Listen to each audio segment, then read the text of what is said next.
Welcome back to some more hot takes with F1 Dallas, where I read F1 articles and give you my opinion so you don't have to. We have a special guest today. Great.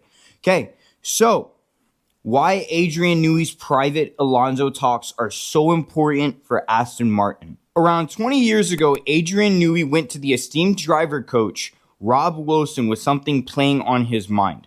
Newey, then of McLaren, could not help but notice that the USGP in those days, held at Indianapolis, that Kimi Räikkönen was constantly varying his approach to turn one.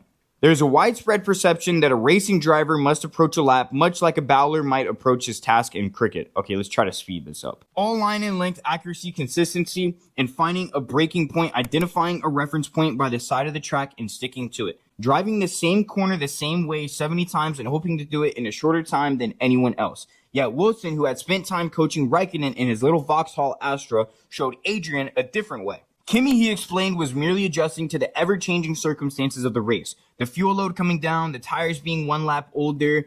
Every time he arrived at the corner, more rubber on the track, maybe some oil too, and changes to the wind. Räikkönen was considering all of these factors every time he left his foot touched the brake pedal at turn one.